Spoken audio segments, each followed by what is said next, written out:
Logical Podcast. State your name for the record. Galen Erso.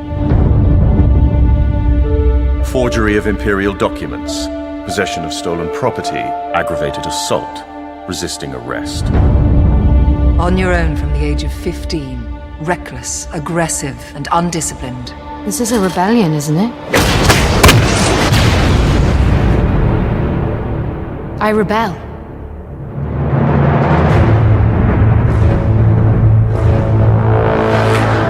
We have a mission for you. A major weapons test is imminent. We need to know what it is and how to destroy it. Is that clear? Yes, sir.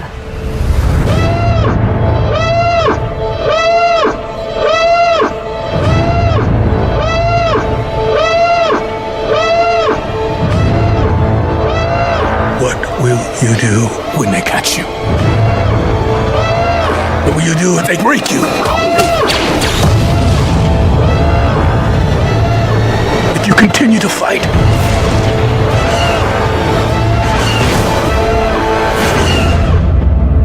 What will you become?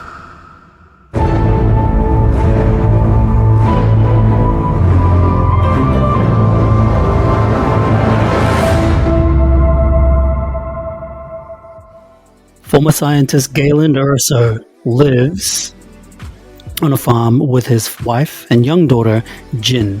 His peaceful existence comes crashing down when the evil Orson Krennic takes him away from his beloved family.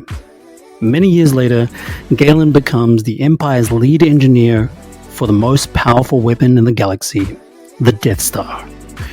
Knowing that her father holds the key to its destruction, Jin joins forces with a spy and other resistance fighters to steal the space station's plans for the Rebel Alliance.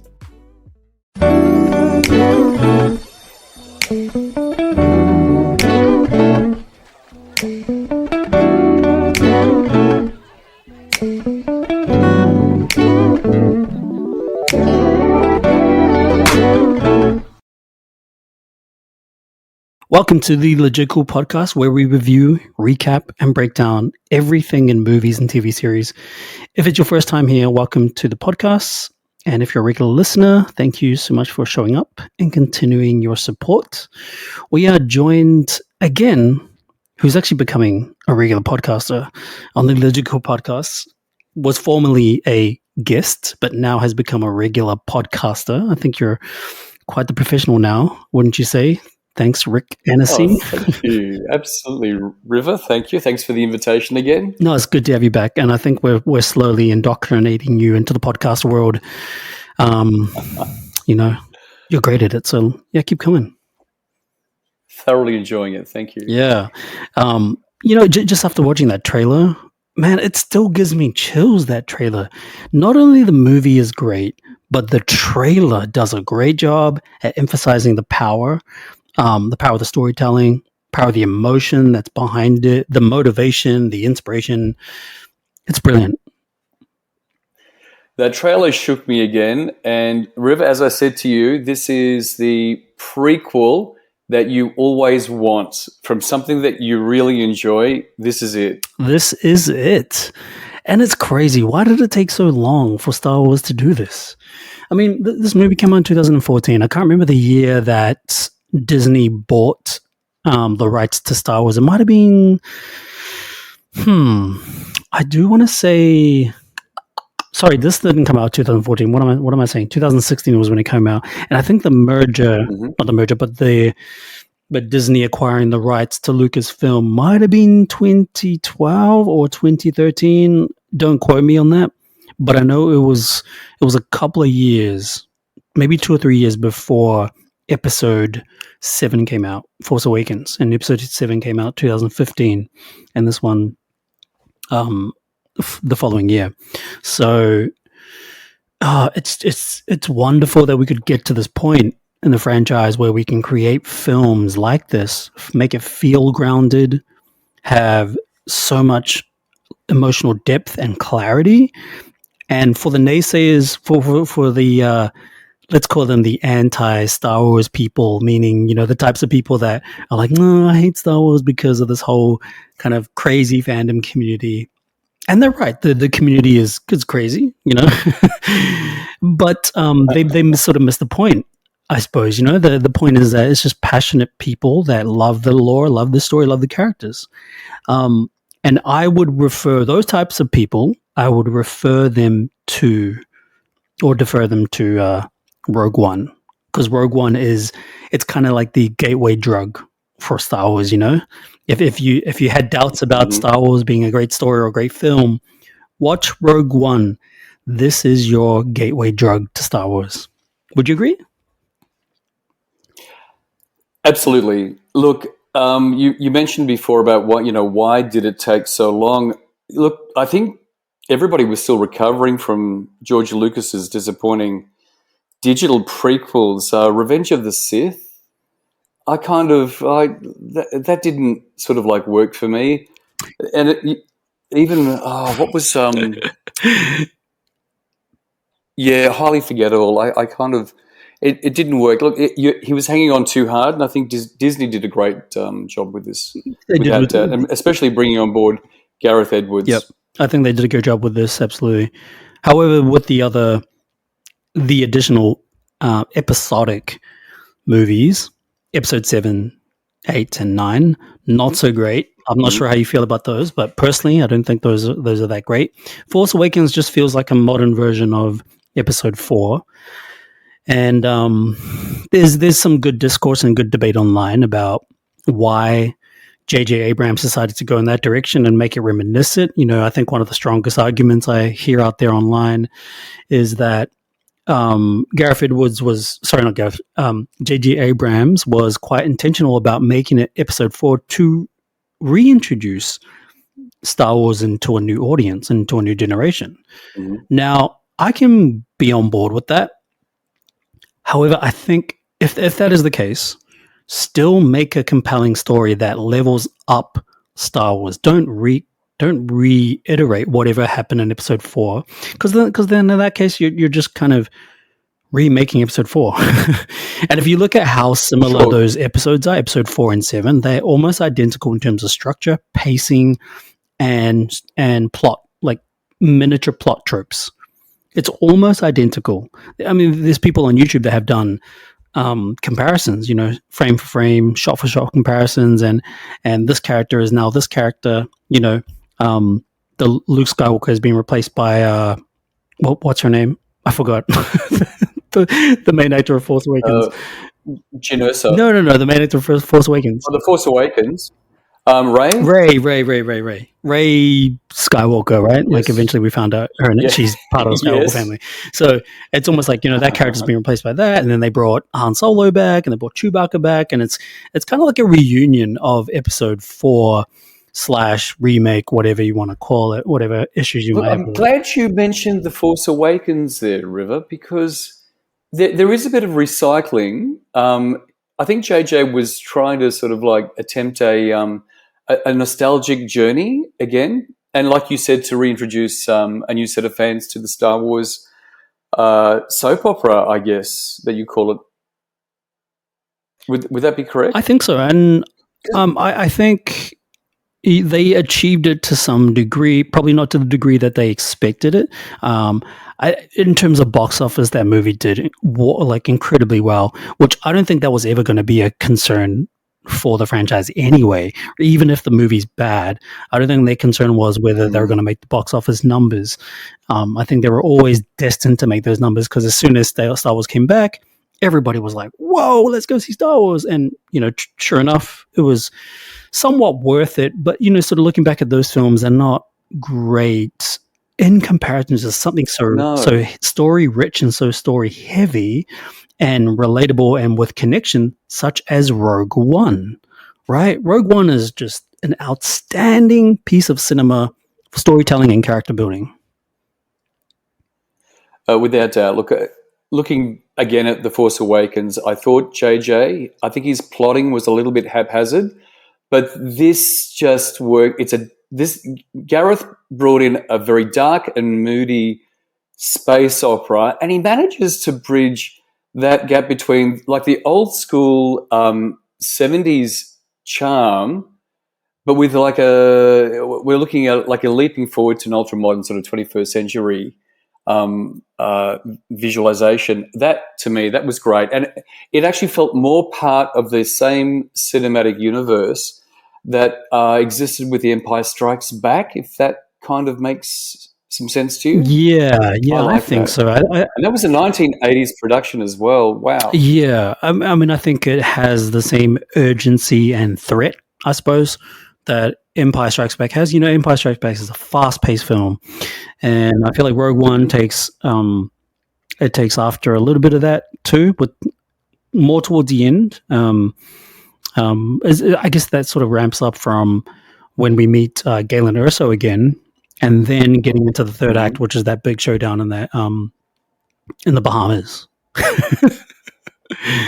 Oh, that was thunderous. I love that. Oh gosh, the best beach landing scene. oh man, I think it's one of the best action set pieces of any Star Wars film. It's unbelievable. Totally. This was, again, I think I might have said this before when we were reviewing Planet of the Apes series, but it was the bridge on the River Kwai and the Dirty Dozen all over again. Even if you dare to remember back in the early 80s, Battle Beyond the Stars. Yeah. This was a movie where they were just not afraid to kill off the main characters. That's right. At all. Yeah. And it was worth it too. I mean, as sad as it is, but it was worth it, and it was well earned when it got to that point. But yes. Yeah, stunning piece of work. So I think we should get into it. Let's get into some deep movie information. We'll get into a bit of our review individually, and then we'll get into the recap. So Rogue One, a Star Wars story, directed by Gareth Edwards, who has directed movies in the past: Monsters, Godzilla, the 2014 one. Did you see Godzilla 2014? Yes, I did. Did you like it? I did. I thought it was a little bit pretentious, but I loved Gareth's cinematic style in that. Yeah, because he used the same style in the actual beach war scenes. Yep. Showing unbelievable vastness and a scale of height. Yeah, that's with right. the Imperial Walkers. Yeah. That was clever, and he yeah. did the same thing with Godzilla, and that worked very well. A really good sense of space, scale, and size. You know, so and that's why one of those beach sequences is so great, because you can really feel how big these people are. Yeah, the walkers looked enormous. They're huge. I've never seen that. We've never seen that type of perspective before. I mean, I knew they were, they were big, but these were like towering, like a skyscraper sort of like. Yeah. That's what I felt. Yeah. And I feel like you cannot shoot any Star Wars film any different now. I feel like they need to take pages out of the Gareth Edwards playbook and apply it in that kind of perspective. I mean, I'm always open to how DOPs and directors frame their shots and how they like to show perspective, but I feel like Gareth Edwards just nailed it with this. Also, a movie, his most recent film that he directed was The Creator. I don't know if you saw that too. Yes, I did. Yes. I thought that was okay. I didn't think it was amazing. I thought it was just okay. Yeah, I didn't think it was remarkable, and I felt that I had to get up and go and get some snacks while having it on in the background. I didn't sort of feel as though I was glued to my seat. It was very easy to unhinge myself and go for a walk. Yeah. Put the kettle on. Writers Chris Weitz, Tony Gilroy, and John Knoll. Music by Marco Giacchino, who's popular for Star Trek franchise, the latest Star Trek franchise, I should say. The Apes trilogy, the latest Apes trilogy, which we just reviewed on the podcast as well. The Batman, that came out a few years ago. The Jurassic World series, and obviously the brand new ones. Doctor Strange. And I threw in Fringe in there because I love Fringe, that TV series. And I had no idea that he was the musical composer for the entire run of Fringe. And it makes sense because the music is a big character in that show too. Oh, look, the intro absolutely attention grabbing. Yeah, it's grade A with like the Like, mystery. brilliant. So you've seen Fringe? Yeah. No, I haven't. I might have done, but I don't think that it would have been a while ago. But I haven't seen it. No, unfortunately, I can't confirm that. But I loved the difference between the attention grabbing sort of like opening sequel with his music as opposed to John Williams. Oh, I see. Yeah, John yeah, Williams gotcha, was more about gotcha. fanfare. Yeah. And triumphant fanfare. That's a very traditional sort of like opening music. Yeah, this is totally different. It was brilliant. Yep. Got me straight away. Yeah, man. Shout out to Michael Giacchino. What a beast. What a legend, that guy. Director of photography by our very own Australian Greg Fraser. Big shout out to Greg Fraser because he is quickly becoming one of my favorite cinematographers of all time. Known for movies such as Zero Dark 30, Foxcatcher, Dune 1 and 2, right? And The Batman. Yes. So, yeah, what a beast of a photographer.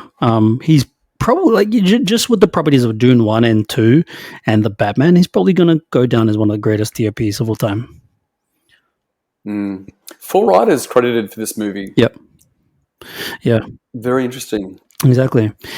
Rogue One, A Star Wars Story stars Felicity Jones, Diego Luna, Alan Tudyk, Donnie Yen, Wen Jiang, Ben Mendelsohn, also our very own Aussie in there, Guy Henry, Forrest Whitaker, Riz Ahmed, Mads Mikkelsen, and many others. With a runtime of 2 hours and 14 minutes, this movie had a budget of $200 million and a box office of, wait for this, $1.058 billion. How crazy is that? Impressive. It's impressive. Well deserved as well, right? Well deserved. Very much so. And you know what? I'm guilty of thinking this, but it didn't. When the movie actually was released, I wasn't in a hurry to go and see it because I didn't know anything about it. Oh, hey, I was the and same. that is- I was the same. I was in a hurry to see it because I huge regret. Yeah. Huge regret. Oh boy. I mean, that's a pretty mild regret, though. You still got to see it in the cinema. True. Yeah, but I know what you're saying. If you had known that the quality of this film was the way it is, then you'd probably be there opening night, right? Just like with all the other Star Wars films. Completely. If I knew it was going to be this good, absolutely. But also in hindsight, I liked the fact that I didn't watch it on opening night. I saw it the following weekend and extraordinarily surprised by how good it is. And so in some ways that payoff, that wait and the anticipation, well, not even anticipation, but that wait and being sort of hum-ho about it because I was starting to feel cold feet for the Star Wars franchise being now part of a Disney property and potentially ruining the whole franchise. And then going into it and seeing it and then coming out in the end, I was like, wow, that was one of the coolest experiences in cinema. Yep. Completely agree. I wish I'd seen it earlier. Completely agree. This movie was released on 16th of December 2016, and it has a Rotten Tomato score of 84% by the critics and 87% by the audience. I'm a little disappointed by that. I think this deserves 90s minimum, 90s. Yeah, absolutely. But there's some parity there, so they're all on the same sort of like wavelength and the same level of appreciation as well. So I think that sort of says something. It wasn't polarizing, put it that way, right? No, I don't think it was. So it's still a very high score. Yeah, it was a high score. Quite strong. Yeah, for what it's worth, I should be okay with that. But I just think personally, this movie should be in the mid, like at least 90s. I would give this movie a 96 or something like that. But we take it for what it is, and it's fine. So long as it's not in the 70s, then I'll be like, wow, these guys are high for putting in the 70s. Well, fair enough. But you have to ask, why was it that high? I feel, and we can discuss that later, but I think there was a huge, the casualties in this movie. And Star Wars was never really very good at this, but there was a physical and emotional weight at the end of the movie, and you carried that with you when you were leaving, I mean, I couldn't talk about it because I kind of felt really damaged after, like, oh, it's over. Like, these guys, there's more to their stories, and I really wanted that. Yeah. I really, really wanted that. Yeah, I agree. There is a very, very tolling weight at the end of this film, but it only makes me motivated to see episode 4. Like, when I came out of that cinema, I was like, I need to watch episode 4. And immediately episode 4 becomes even better because Rogue One exists. Yes, yeah. And look, the characters, I gravitated towards them so much more. Whereas if we're looking at like The Force Awakens, they were acted with real affection and a lot of wit. And they were really promising sort of additions to the series. But I felt as though, because I was left wanting, with all the pressure that they'd gone through, that's what I took with me at the end. So, yeah, it's quite sad. Yeah, very sad. It's very sad. Here's what the critics had to say about this. These are the critics from the critics diction. These are the critics from Rotten Tomatoes. The consensus for them is Rogue One draws deep on Star Wars mythology while breaking new narrative and aesthetic ground and suggesting a bright blockbuster future for the franchise. I agree wholeheartedly with everything. Unfortunately, we are now in the future now, 2016, we're now in 2024. 8 years later, that blockbuster brighter future doesn't exist. Unfortunately, it kind of stopped with Rogue One. Yes.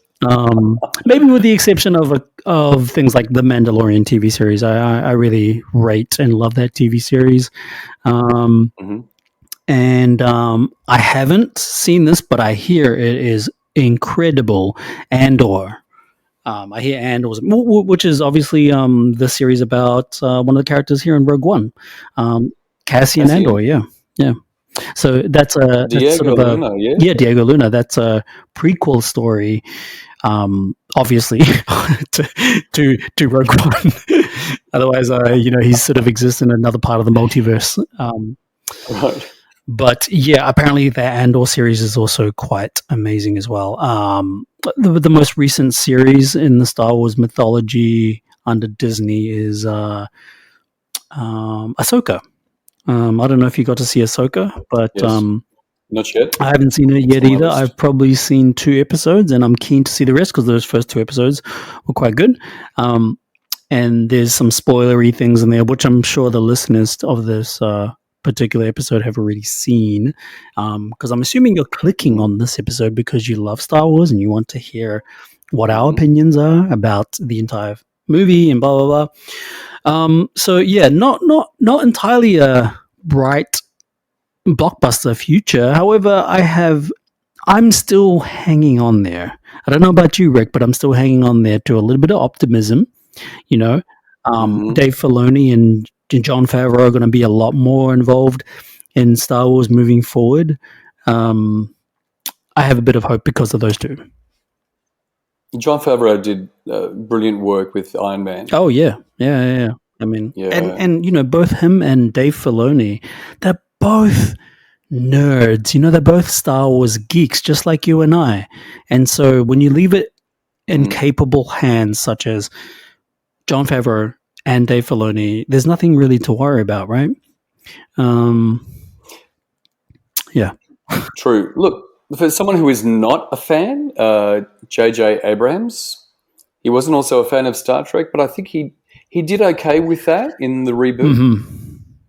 Yeah. Well, I mean, he's a fan in the sense that he was just like all the other young filmmakers or filmmakers of his generation. They were all inspired by the very first Star Wars films. He's a fan in that sense, but he's probably not the same fan as Dave Filoni and Jon Favreau and the rest of the hardcore Star Wars geeks. Probably not, but he's still a fan nonetheless. Yeah. I'd say an appreciation. Yeah. So let's get into our review. All right. We're going to start with individual reviews, and then we will get into the meat of the episode. Our favorite part, the recap. So I've done a lot of talking in the last 10, 15 minutes. Do you want to take the floor and tell us what your brief review is of this before we get into the recap, and then I'll share my review as well. Okay, look, Rogue One. Look, fantastic ensemble story. 7 major characters. Jin, Diego Luna, Donnie Yen, iconic Hong Kong actor. I think that was very clever bringing him out. Okay, let's look at it's a film about a band of misfits put together, and this is where the Magnificent Seven, Battle Beyond the Stars, comes into it. It's another Mission Impossible type of storyline, very much the same as the Dirty Dozen. So we've got beach landing battles, prolonged ground assaults on Imperial forces, and there's casualties all over the place. Brilliant movie. Again, it's a war movie, and it's built around like the evolution of a punchy heroine, and that's Jin Erso. She played by Felicity Jones. She's got she shows the same pain and resolve that was characterized, I think, by Sigourney Weaver's Ripley, if you could make that comparison. But Rogue One is hugely successful in being part of the same cinematic universe. It gave us The Empire Strikes Back. I really, like, even when I'm talking about this, I can actually see it playing out before me. But again, this is the prequel that I've always wanted, River. Oh, wow. Yeah, awesome. Hey, real quick, who was, because I sort of, I was jumping around with this kind of thought before, and I wanted to ask you, just so maybe I can steal some of your ideas. Mm-hmm. Sure. Did you have a favorite character in this?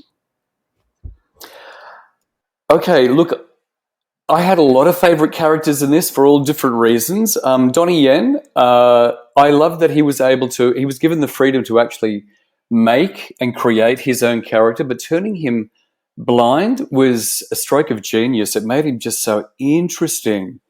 And it turned him into a warrior priest. And we're going back to Japanese anime. If you could, his character, Chirudimwe, it was reflected similarly.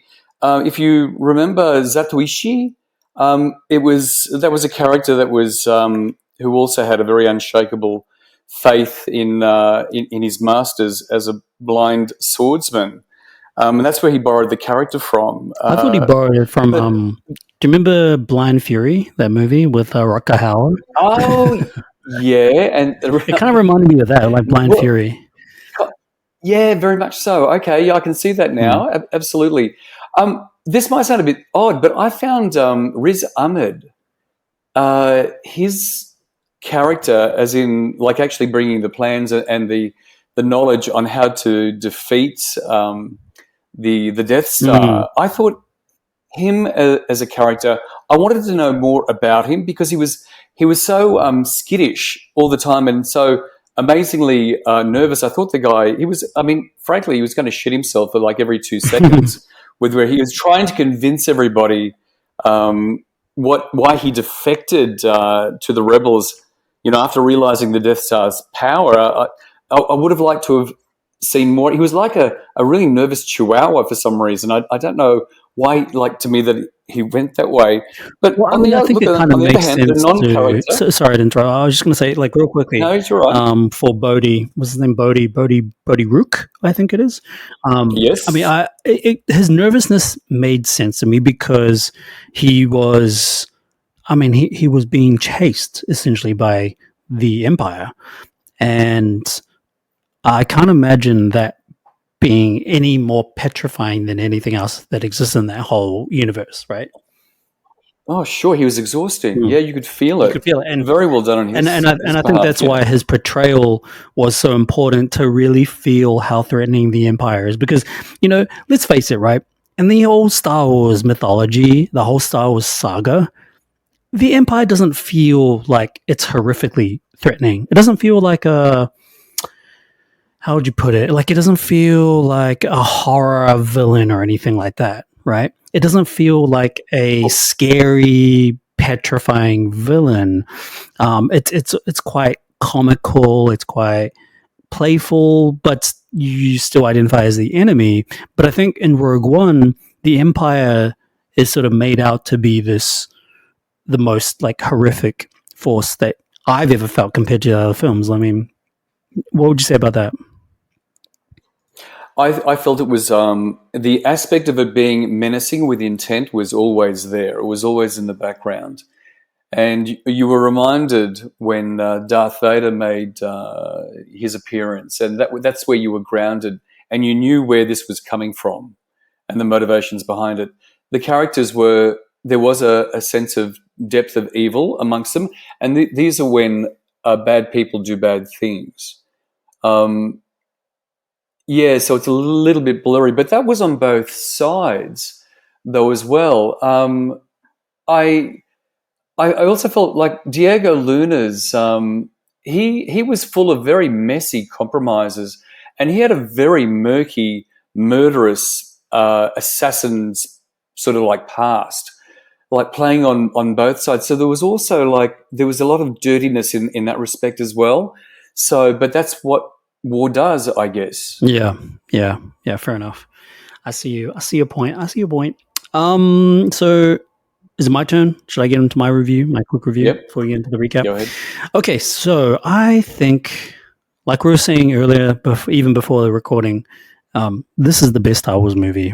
There is no doubt about it. And if there was any doubt, it was filtered out quite quickly when I rewatched this film to be in preparation of this podcast episode. So I am so proud to say that this movie is fantastic, best Star Wars movie, and for a lot of reasons, right? And probably not going to be able to cover all those reasons in my short review here because we'll probably cover a lot of it in the recap.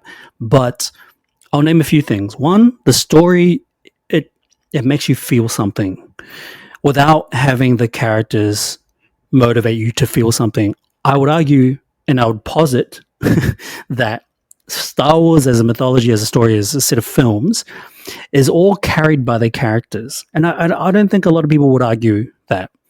You know, when you think about what is so special about the Star Wars universe, people mention the likes of Luke Skywalker, Han Solo, Leia, Darth Vader, right? They're talking, and Obi-Wan Kenobi, Qui-Gon Jinn, all these powerful, very, very larger-than-life characters.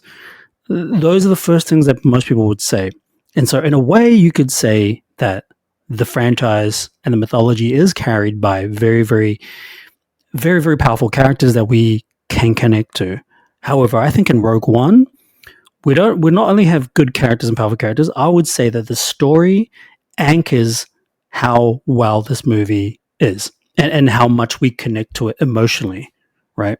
I think the story does all of that. The characters are good, but I would say that the story is much more powerful. Cinematography is stunning, and this was the first time that I looked up who the cinematographer is for a Star Wars film. It's never really been a point of reference or a point to kind of make when I saw any or I've seen any of the Star Wars films. I wasn't like, oh, cinematography is amazing, I should look it up. It was never really like that. And I wouldn't even be able to tell you who the previous DOPs were for all the other episodic films. However, when I saw this movie and I saw the cinematography, I was like, wow, this photography is unbeatable. I need to look this person up. Sure enough, and this is how I found out about Greg Fraser, who's originally from Melbourne, Victoria, Melbourne. He's as Aussie as they come, and he seems like a very, very lovely guy. I've seen him in many different interviews for some of the biggest films that are made now. And so that was the other thing. I do like Jen Erso and her character journey in this. You know, she goes from being like an orphan. Well, she's an orphan all the way through to the end, but she goes from having that kind of orphan syndrome / a little bit of resentment, and there's a bit of anger there, and there's a bit of angst, but she's also going through the loss of her father, and her reconnecting with her father towards the end was quite important for her character to then go to that next step and make that sacrifice. And so, you know, the movie is not just about the mission, but it's also about Jen Erso reconnecting with her father. And I think that's also quite powerful in the film. I love K2SO. He's probably one of my second favorite character. I love how Yeah, I agree. I absolutely I love agree. how sarcastic he is. I love how he's got a charm to him, you know. And his death in the film, I felt something. Nothing crazy emotional, but I felt the loss of K2SO because he meant so much to the story. He plays a pivotal part in the story, and I think he plays a pivotal part to his crew as well. Not completely. Look, he could break a stormtrooper's neck with a flick of his wrist and then deliver a really pouty C-3PO line, which is, there's a lot of camp in this, I've got to say as well. But his lines were his lines were relentless and non-stop. And there was more there than what we actually take credit for. Yeah, The writing was amazing. These lines were brilliant. Yeah, the dialogue's great for every character, and you're not expecting that so much from a droid, and the droid just had so much personality. It sort of crosses the boundaries of like, oh well, it's basically just a human just dressed up in a robot suit. It's like, okay, you can make that, but I think that's besides the point. I think the point was that you had this imperialist droid that has been reprogrammed and has got a new set of purposes that align with the will, like the good of humanity or whatever, right? And I think that's cool. I think it's great. I don't have too much criticism around it. It's kind of similar to, if you remember, Tar. Oh, in Interstellar? Yeah, exactly. Yeah, Very the similar. sarcasm level was like way up That's there. right. Maybe they got inspiration from that too, because that was before. It could very, very much so. That when his human companions were fretting about being ejected into space and not surviving, he just said, "Well, I will." It was so really poor timing, and that was clever. That just like broke the tension like each time. Yeah, those robots are great, you know, and they're going to go up. These types of robots in film are going to go down as one of the greatest like robot actors of all time or something like that. They're very, very fun, very easy to connect to. And I like the rest of them. I really like Ben Mendelsohn in this because he really showed that he cared. You know, you can see it and you can see it in all the actors, but I'm just going to use Ben Mendelsohn as an example of this. These actors care about the story. They care about their role, you know, and he was a complicated sort of, I didn't want to say this, but I'm going to say it anyway. He was a complicated sort of little person syndrome type guy, you know, because he's kind of short and he feels like he needs to prove himself to the Empire, right? And he felt, and you can see how much anger he has towards what's his name? Peter Cushing? Tarkin, Governor Tarkin. How much anger he had towards him because Tarkin was trying to put him in his place. Tarkin's ranked higher than him. And then he had to go to Darth Vader to get approval, right? It's essentially why he went to Darth Vader, just to kind of like get his approval. but you know, he kind of reminds me of like a kid that's been bullied at school that's trying to prove himself. And he carried that character right to the end as well. He did. And I'm glad that we got to see him from beginning all the way to the end. Because I thought he was just an interesting character to have, and he was great to have as an antagonist.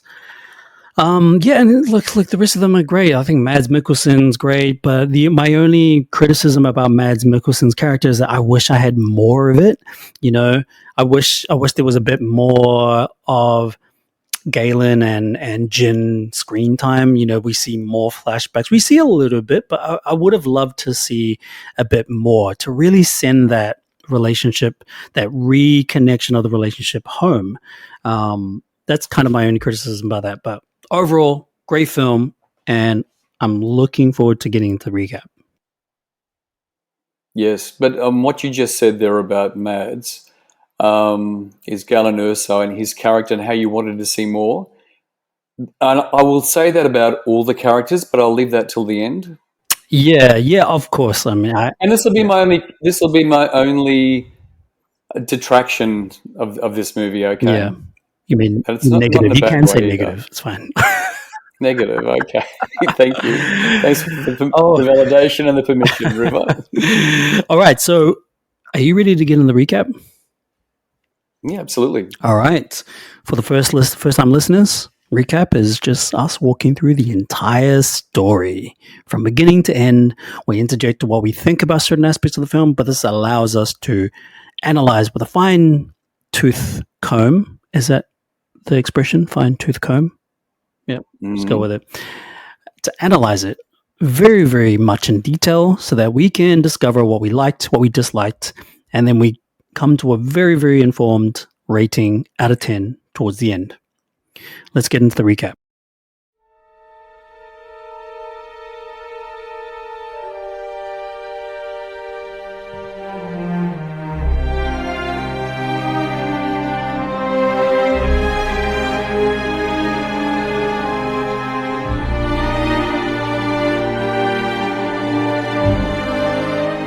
Okay, so we're going to do this in chapters because I found a good plot synopsis / thingy on the Star Wars Wiki. It's called Wookie, not Wiki. Star Wars Wookie. Thanks to those guys. Have put a lot of effort into chapterizing. Yep, I made up a word, chapterizing the plot. And the first chapter is titled as Capture of Galen Erso. Quote, "The work has stalled. I need you to come back." That is director Orson Krennic. Approximately 6 years after the formation of the Galactic Empire, Imperial Director Orson Krennic and a squad of death troopers land on the planet Lamu. I don't know if I pronounced that correctly. Lamu? Lamu, yeah. And forcibly recruit scientist Galen Erso to complete his work on the Death Star, a space station the Empire hopes to be capable of destroying entire planets. Galen's wife, Lyra Erso, is killed when she shoots and injures Krennic in an attempt to stop him from taking her husband. Their daughter, Jyn Erso, goes into hiding until Saw Gerrera, leader of the Partisans, rescue her and takes her in. Okay, because these chapters are quite small, which I think is quite good, but there's quite a lot of these chapters. Let's talk about the opening scene. The first thing I want to talk about actually is when, in typical Star Wars fashion, right? It's got a galaxy far, far, far away, and then it opens up big, not with the scrolling credits, but it's a massive orchestral sound, like vroom. Sounds terrible, but it's a massive orchestral sound, and then the music here, Michael Giacchino, what a genius! The music here, it kind of reminds me a little bit of Planet of the Apes, the 1960s Planet of the Apes, where it's got the kind of triangles in the background, and it's got this scary, eerie sound because it's trying to, it's just trying to give us this impression of evil, I suppose. That's probably what they're going for. Disturbing and unhinging, yes. Yeah, disturbing and unhinging. It does remind you of the 1960s Planet of the Apes movie. And then it gets into, like, it goes through space, and traditionally for all the episodic films, Star Wars, it starts in space, scrolling credits, and then it sort of focuses on a planet or a ship, if I'm not mistaken. And this one, it's kind of, it's in space, and there's some shadows, whatever that thing is that we first see in the frame. And then it gets into the spaceship. I'm just going to call it a spaceship because I don't know what it's called. And on that spaceship is Director Krennic and his death troopers. So all these opening shots, the establishing shot, crossing the planet Lamu, all these shots, they just paint such a great picture and a setup for where the story is going to go. Look, 100 points for the people who found the locations. Those black Icelandic sands of Lamu. I felt like I was about to sort of venture into an Aliens movie. It has to be Iceland, straight away. Surely it has to be Iceland. I felt awful. Yes, I think it was actually. Brilliant location. Yep. Brilliant location. It was a great backdrop to also show the quality of cinematography, because I feel like the contrast of green, dark colors, black, sand, and gray, the contrast with those colors really emphasize how much quality is behind the cinematography. And you can also with the cinematography. I mean, I'm going to keep talking about it. I don't care. Cinematography, but also the power of this great cinematography. It showed how perfect the uniform. Like it showed the quality of the costume design, right? Like you could really see how high quality the cloaks are, the collared shirts. I don't even know what you call them, but you know that sort of military uniform. You could see the quality of that, so I really liked it. Was there anything else you want to talk about this opening scene, or do you want to move on to the next part? No, it just showed how diverse that you would expect a universe to be as well in each of the scenes. Sure. But the people who actually did the locations, especially departing from the scene of on board the bridge, and seeing the 70s tech and that clean-lined black that was so familiar to us from Star Wars, and then going back onto the planet. Fantastic. Absolutely. So I'm going to merge these two chapters together because one's like a little bit small. This one's called Jin's Imprisonment.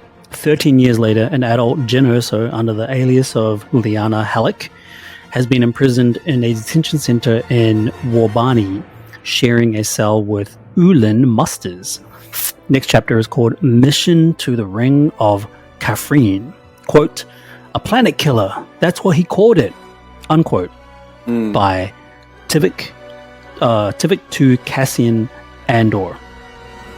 So on the ring of Kafrene, I feel like I'm saying Kathleen. On the ring of Kafrene, trading outposts in Section 9, the Rebel intelligence officer, Captain Cassian Andor, meets with a contact, a man named Tivik, who reveals that an Imperial cargo pilot defected from the Galactic Empire the day before and is telling people that they are making a weapon with the Kyber crystals from Jeddah. After persuasion from Andor, Tivik reveals that the weapon is a planet killer, and the Rook is telling people that Galen Erso, an old friend of Saw Gerrera's, sent him. Andor escapes before he can be caught by Imperial stormtroopers. Okay, so reading this small plot, and it also became quite evident to me when I was watching the film, is that this scene has so much importance, right? It's got so much in the scene to characterize Andor, as well as giving us the plot, essentially, right? I mean, we did learn a little bit did we learn a little bit about the plot in the opening scene with capture of Galen? We probably didn't, right? Oh no, we did. Sorry, talking about working on the Death Star, blah blah blah. But I feel like Mission to the Ring of Kafrene tells us a lot more about why this is happening, and also the people that are involved to then help overcome this crazy mission of creating the Death Star. Yes, and we also see the potential of Cassian Andor and what he's capable of doing in the moment without even thinking twice about being the assassin that he was. Yeah, it's kind of that, would you call it a sociopath? It's kind of sociopathic, maybe? Just unliven somebody with no second thought because it has to be done. Yeah, he's a man of action type thing. Very pragmatic. Doesn't care about the consequences or anything like that. Or I should say, like, the moral consequences. I think that's all I really want to say about this part, is that there's a lot in this scene because he reveals what the plot is in more detail compared to the opening scene, which I think was important because we learned a little bit about Rook and who sent Rook and Saw Gerrera and that type of stuff. That's all really. Yeah, we're introduced to Saw Gerrera, and he's kind of categorized as I know he's like an animated Clone Wars character, but he's kind of framed as like an extremist. Yeah, is he framed as an extremist in the cartoon or no?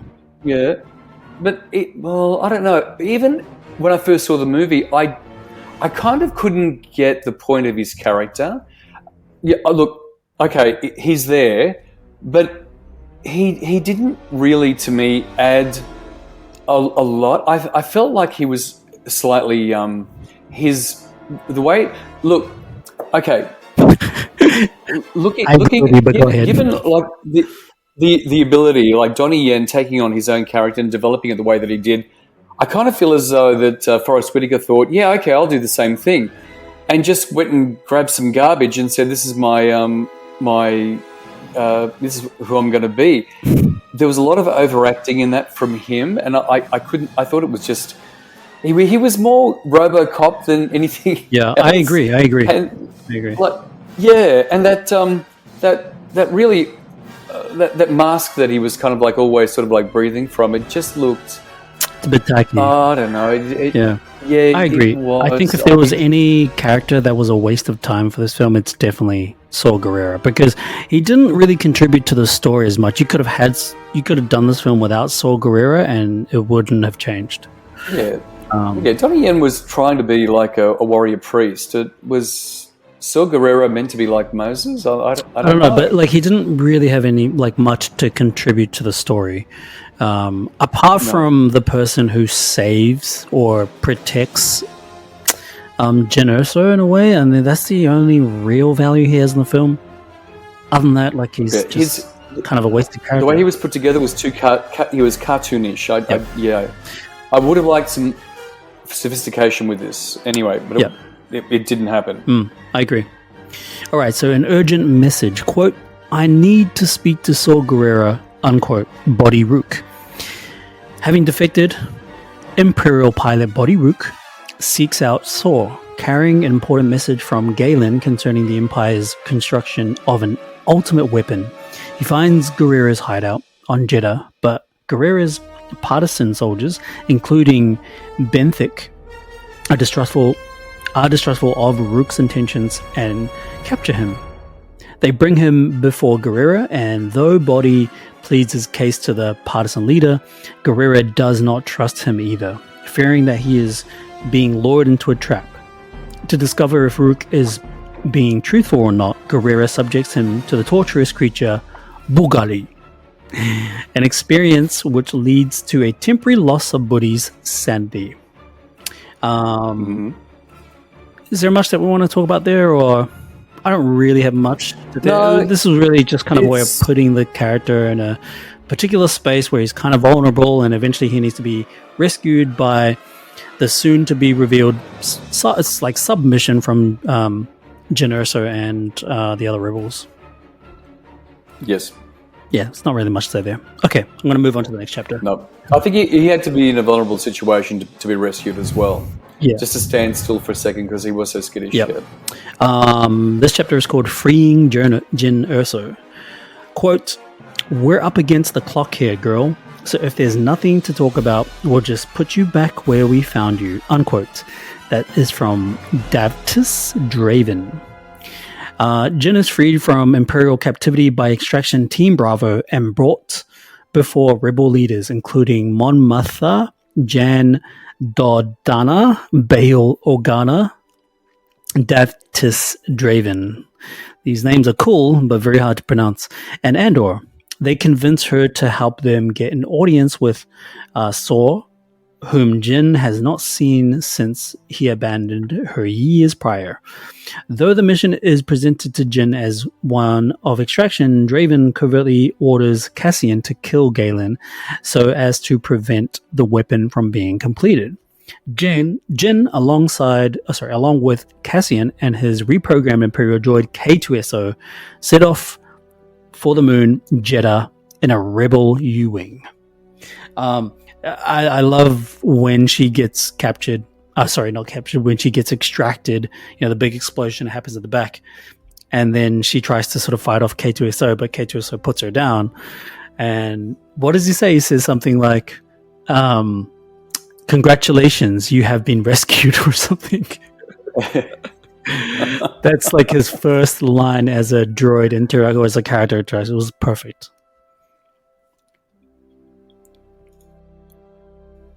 The writers were brilliant. Yeah. All four of them. Yeah, it was really, really good. So, all this kind of stuff happens, and we get into this chapter called "When Has Become Now." Quote: "When has become now, Director Krennic." Unquote. That was from Governor Tarkin on the bridge of the Executrix, or what? On the bridge of the Executrix, Governor Tarkin monitors construction of the Death Star. Beautiful framing in this, by the way. As he looks on, the super laser is being installed. Krennic comes on board the Star Destroyer and approaches Tarkin on the bridge. Tarkin expresses his concern over the defected cargo pilot who was spreading rumors on Jeddah about the Death Star's existence. He tells Krennic that his time is up as far as completing the battle station goes, and that the Emperor would not tolerate any more delays on the project. Wow, delays on the project sounds like something that's project managed by Aussies. Project delays, suggesting that both problems should be solved together with the test of the weapon. Tarkin makes it clear to Krennic that failure would not be tolerated. It's a great scene between Krennic and Tarkin. It's awesome. Two powerhouses, great performances, albeit it's not the real Tarkin. It's Sure. And he looked a bit rubbery. it looked a little bit dodgy. That was fine. It was fine. Like it didn't bother me. It didn't take me out of the movie. It didn't take, because I think Gareth Edwards was clever about how to shoot it.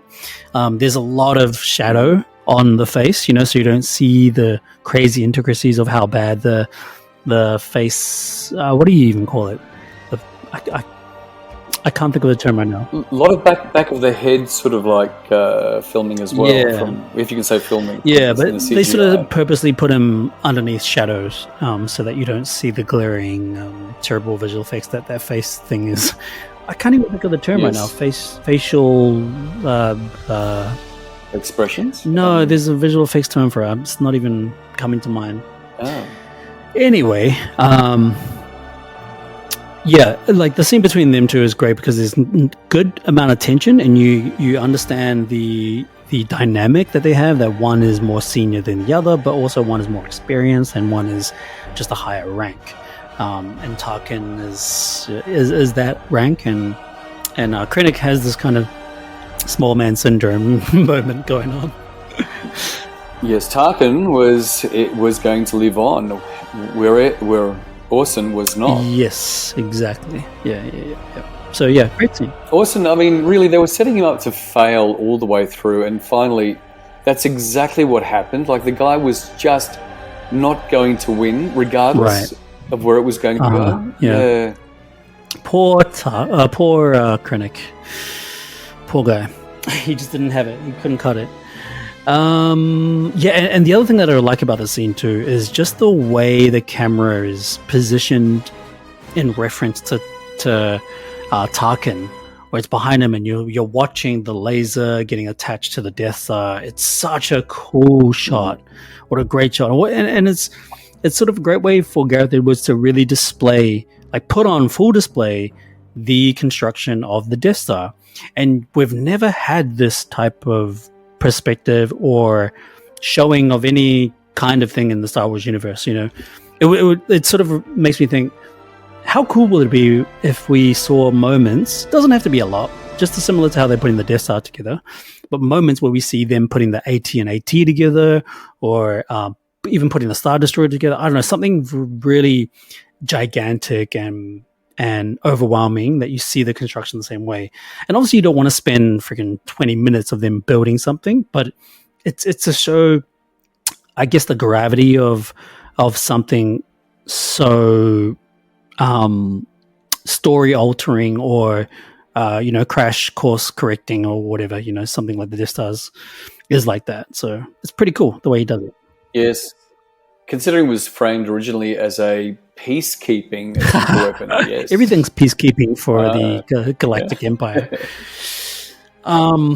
Okay, so we're moving to the next chapter called Battle on Jeddah. Quote, the Battle of Jeddah. Quote, "This town is ready to blow," unquote. Cassian, Geron, Andor. Cassian, Jin, and K2SO arrive on Jeddah, where Cassian expects to meet up with a partisan contact. The droid stays on the ship while Jin and Cassian set out to find his contact. But the duo is caught in the middle of an armed uprising against the Empire led by Guerrera's partisans. Jin and Cassian find safety only after K2SO disobeys orders to stay on the U-Wing and comes to their aid. After fighting off the Imperial troopers, the convoy returns to Tythoni Square, where the uprising had taken place. Imperial reinforcements arrive, and K2SO is mistaken for an actual Imperial droid transporting prisoners. The droid tries to play along, but the disguise is foiled.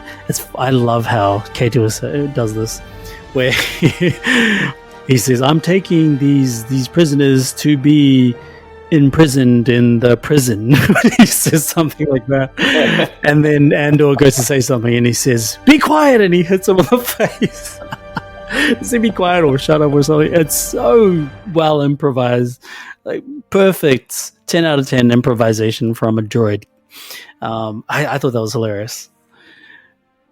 Brilliant tension release there as well. Great tension release, and it was kind of it was well positioned, I think, because that whole tension was in, they're about to get captured and imprisoned or whatever, or perhaps even die from the stormtroopers.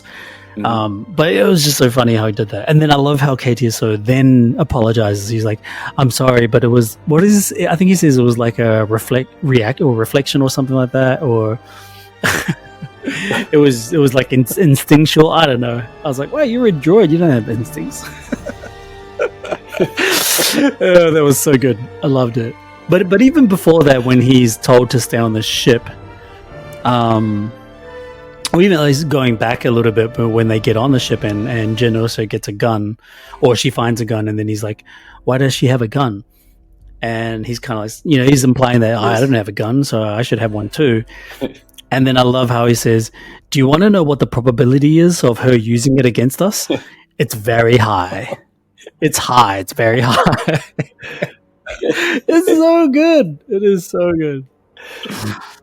The guy was far too human.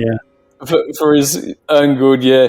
Alan Tudyk. He's a brilliant actor, that guy. I'm wondering, how much he was allowed to actually develop. That's true, because he's a comedian too. He's in a lot of comedies. Yes, and you know what? He's probably given a lot of flexibility. I'd imagine.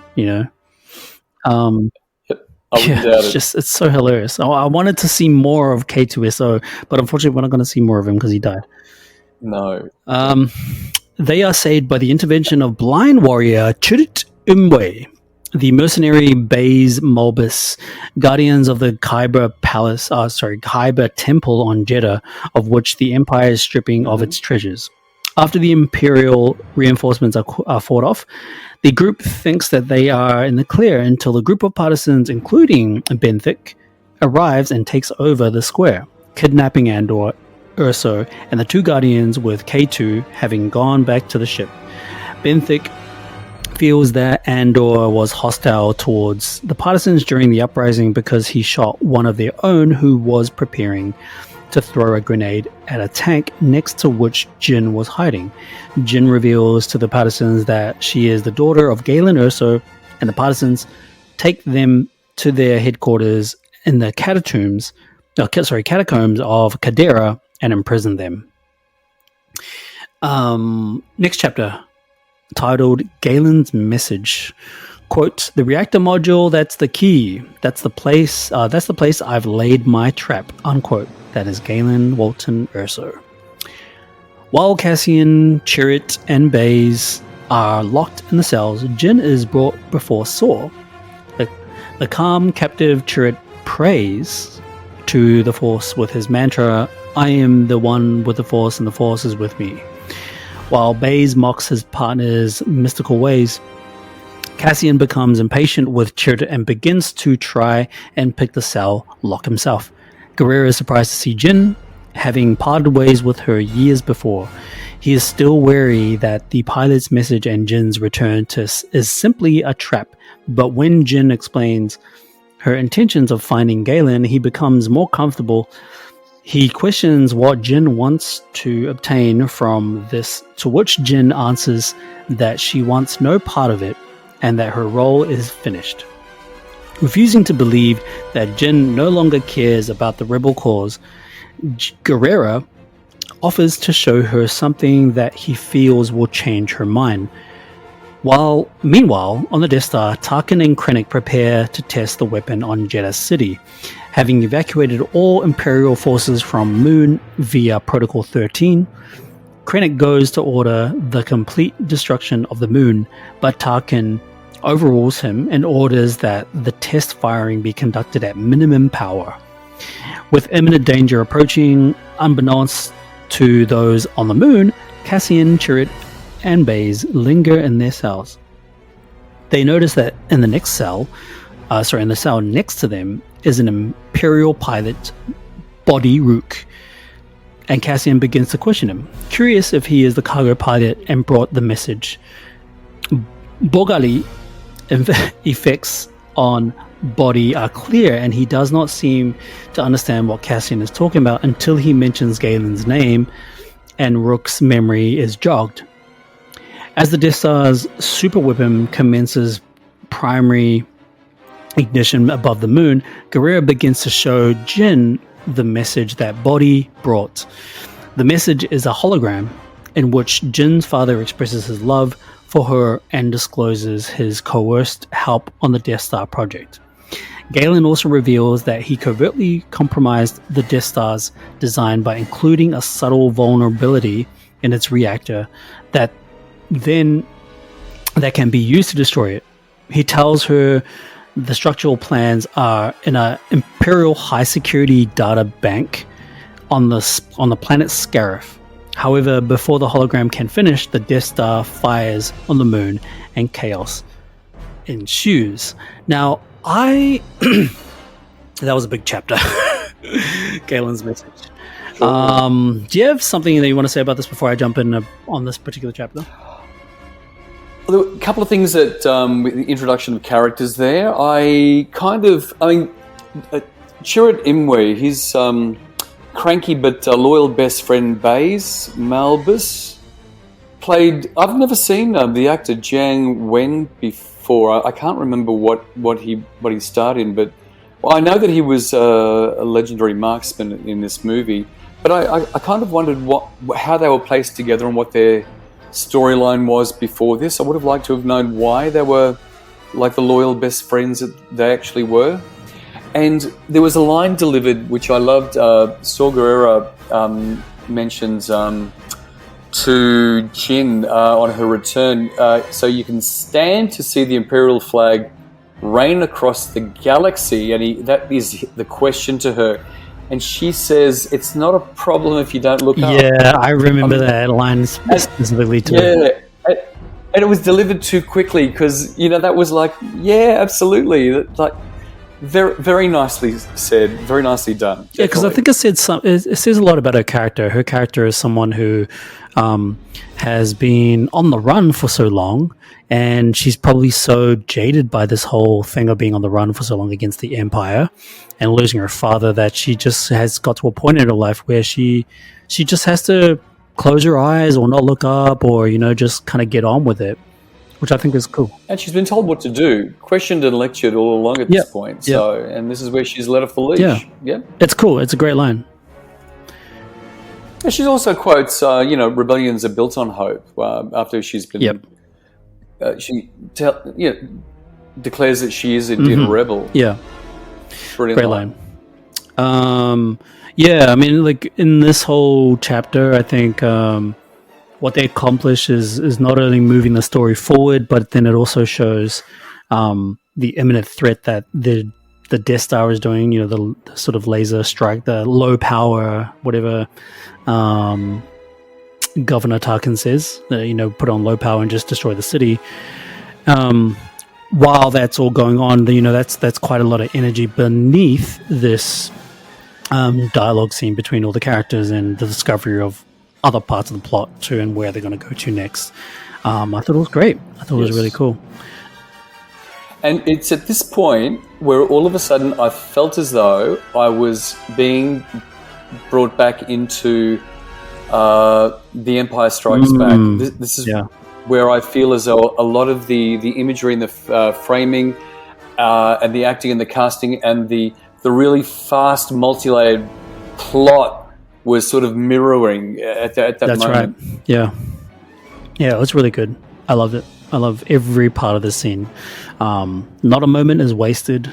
Every frame matters, and all the dialogue matters as well. And I like the throwback to, or the salute to the hologram message too. Very similar to the very first episode of Star Wars as well, where the message is like passed on by Leia. Nice little tidbit for that film, and you know that kind of ties up towards the end too when we meet Leia right in the last shot. Okay, so moving on to the next chapter called Destruction of Jeddah City. Quote, "Save the rebellion, save the dream," unquote, by Saw Gerrera. Thank you, Saw. That was quite good, wasn't it?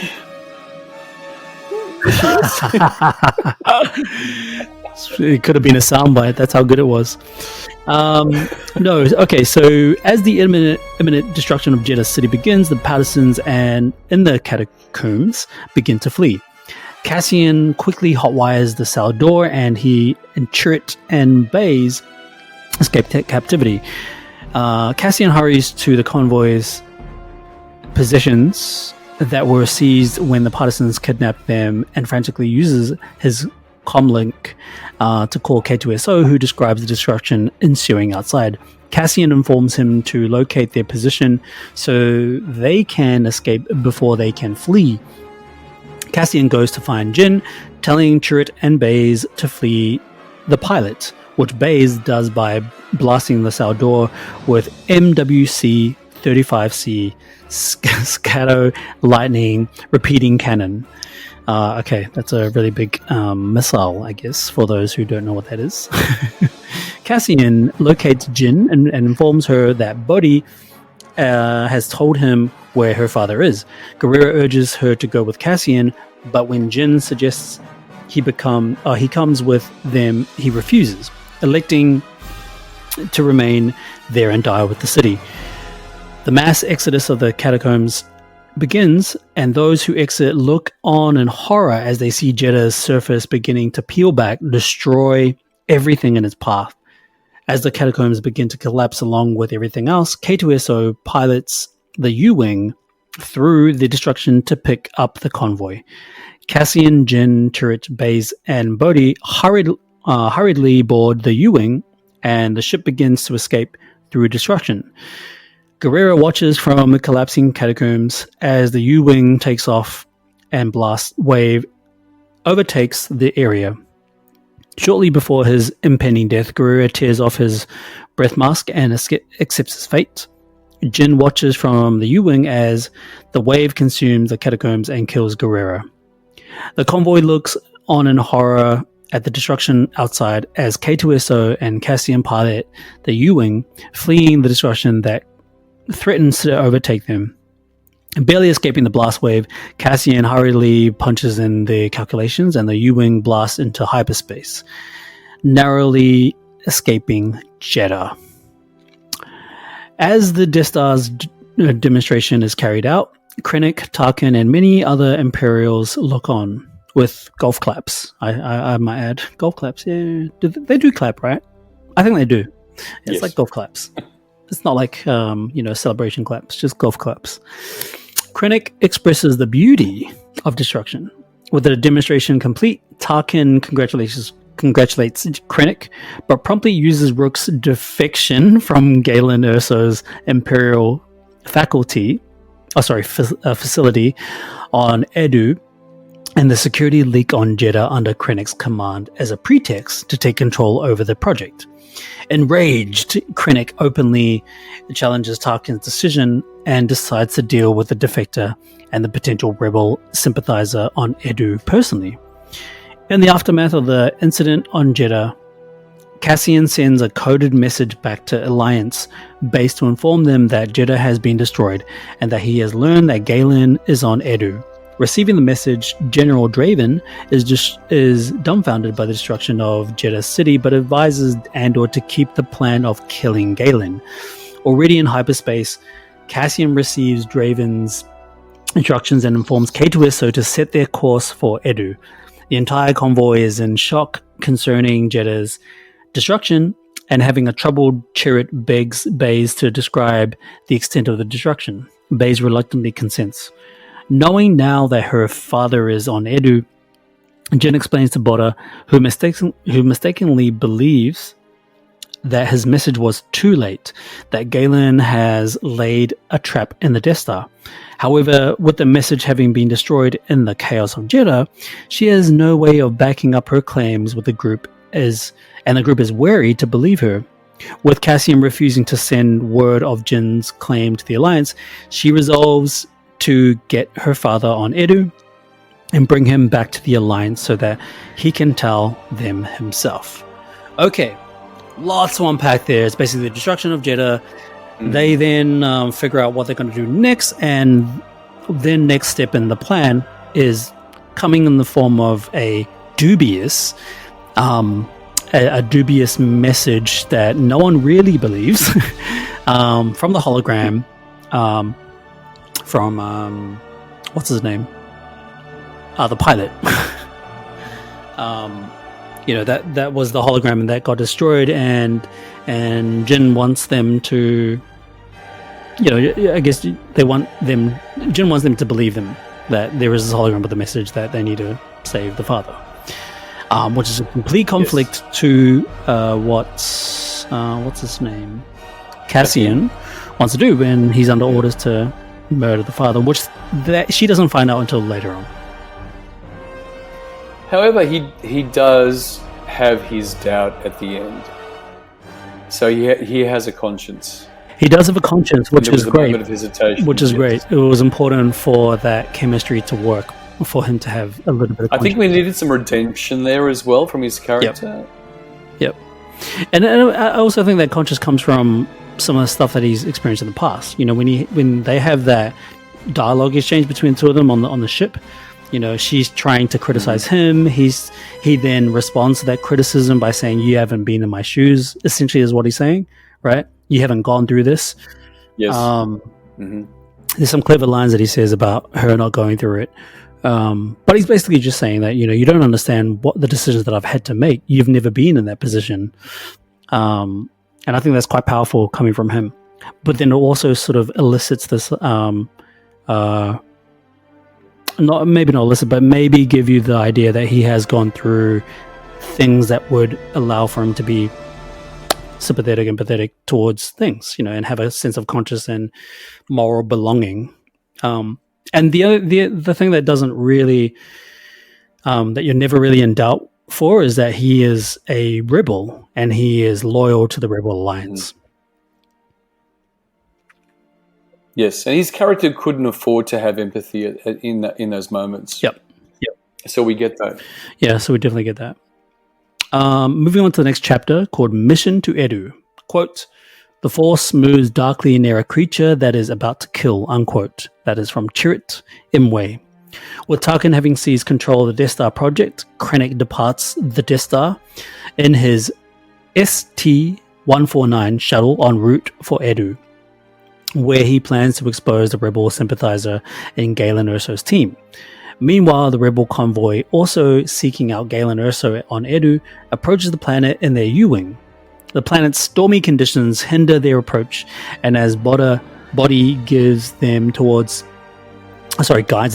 the Imperial installation, they crash while attempting to avoid the Imperial detection. Jyn tracks her father to an Imperial research facility on the planet Edu, where Cassian chooses not to kill Galen. When Krennic arrives and threatens to have Galen's main team killed for causing the security leak, Galen confesses he is responsible. Krennic executes the team nevertheless, and Jyn makes her presence known just as a rebel bombing raid begins, leaving Galen fatally wounded. Jyn's father dies in her arms before she and her group escape in a stolen Imperial cargo shuttle. This scene, I actually like I appreciate how this scene doesn't drag on too long. This could have easily been like a 20-minute scene or something like that, or even a 15-minute scene, because you're in a new location, new planet, new atmosphere. There's all sorts of new things that could come up. Maybe some even subplots that sort of squeeze its way in. But I like how they were quite quick with this scene, and we didn't spend too much time. Again, like what I was saying before, it would have been nice to see more moments between Galen and Jin. But I appreciated that this scene was quite efficient. It was. Look, there was still a very multi-layered plot, but it still maintained a very fast-moving script. I don't think at the time though they could afford to give the characters enough breathing space at that moment. Yeah. So, but it held momentum, which was fantastic, especially when Krennic executes the team. That was that was the act of barbarism that you could afford in a PG rated. Yeah. Classic execution style, very very typical of the Empire as well, which was quite alarming. It's quite evil, this whole scene. It reminds me a little bit of that scene in Episode 3, Revenge of the Sith, where the Jedi, I can't remember which Jedi it is, but the sort of animal-looking Jedi on the bridge, he's there and he's like trying to fight against someone, and then they just who is it? Who's the one that executes them? Oh, sorry, it's the troopers or something, not the stormtroopers, but whatever troopers are on the bridge. That's supposed to be on the side of the what were they called? The galactic I can't even think of it. We'll revisit that. Don't worry. Yeah, the New Republic. Sorry, the New Republic. The troopers for the New Republic, but they end up getting orders from one trooper or whatever that's played by Tim Morrison. They turn around and they end up executing the Jedis behind them. Kind of remind me of that because it's also on the bridge too. Okay, wait. Let's move on to the next chapter. Krennic's groveling on Mustafa. Quote, "Be careful not to choke on your aspirations, director." Unquote. From the famous Darth Vader. How great was it to see? Oh my goodness. Oh, I love this scene. All right, let me just go through this chapter and we'll talk about it. With Galen Erso silence, Krennic travels to Mustafa to speak with the mysterious Dark Lord Darth Vader at his castle. Upon Krennic's arrival, the Dark Lord's servant Vinay alerts Vader, who is meditating in a rejuvenation chamber, that the director has arrived. Vader exits his meditation to confront Krennic on a platform overlooking the volcanic landscape of the planet. The Dark Lord expresses his concern that the Death Star has become more of a problem than a solution it was intended to be, citing Krennic's inability to keep the project a secret as the main catalyst for the change in approach. Krennic defends himself and his creation, claiming that he has delivered a remarkable weapon to the Emperor. Because of his self-proclaimed success, he petitions that Vader grant him an opportunity to personally meet with the Emperor and advise him of the Death Star's unprecedented potential. Vader, however, is far more concerned about the rumors that had reached the higher levels of the Empire of the destruction of Jeddah City and the attack of the Edu facility by the rebellion, and what these revelations mean as far as the secrecy surrounding the Death Star project. Krennic attempted to shift blame onto Tarkin for ordering the demonstration on Jeddah in the first place, but Vader is not impressed by his futile effort and criticizes Krennic's groveling, reminding the director that the secrecy behind the Death Star project was instituted in order to prevent open defiance from the Senate. Vader suggests that the Jeddah incident be disguised as a mining disaster, but seems to imply that Galen Erso's betrayal might have been a bitter blow to the Empire's secrecy. Vader instructs Krennic to ensure that no other leaks occur so that the Empire would be satisfied with the project had not been compromised. As Vader swiftly departs, Krennic makes a last plea for his continued control over the project, hoping to remain in command of the battle station rather than Tarkin. However, Vader's patience has run thin, and when Krennic requests that Vader speak to the Emperor on his behalf, the Dark Lord chokes the director using the Force. As Krennic falls to his knees, Vader warns him to temper his aspirations, lest they cause his downfall. He releases Krennic, and the conversation is ended. Whew, what a great scene! Absolutely. But how great was it to hear James Earl Jones with his rumbling baritone voice again doing Darth Vader? Awesome. That was brilliant. They got everything right about it. And you know what? And it was chilling as well at the same time. Yep. And in some ways, I felt like this scene was one of the best Vader scenes to show how much of an evil threat he is and how much of a force, with no pun intended, how much of a force he is. You know? Yeah, and it was a very simple scene as well. It wasn't overplayed. Very simple. Exactly. It was a demonstration of what he could do, and then he just walked away. Yep. And it was quite important to sort of peel back those complex layers of who to blame and what kind of bureaucracy exists within the Empire and how corrupt they are within their own organization, but the corruption is in the power of the people at the top, the upper echelon of the Empire. So I thought that was quite interesting that you get to have all that peeled back to. Yes, because we'd already had his prequel as well. Yeah, that's right. Yeah, we had his prequel in arguably ways that we you know that it was portrayed. For sure. But this is also in terms of strength, power, and dominance. This is the strongest, like peak Darth Vader, right? Straight out of Episode 3. Yes. And then when we get to a scene at the end, which we're going to recap as well, it's peak Vader right there. This is the Vader from The New Hope, like that we were waiting. Yeah. Essentially, yeah. This is kind of it's interesting because I don't think they overplayed the strength of Vader because it was quite important to. It's so easy to be taken away with what you could do. The kind of power that you could do because of where he is in the timeline. You know, he's young and he's strong, but it's important for them to not go overboard because he's not really that overboard or athletic in Episode 4, right? So they had to kind of keep it fairly mild. All right, so the next chapter is called Rebel Council Meeting. This is when the politicians show up to make bad calls.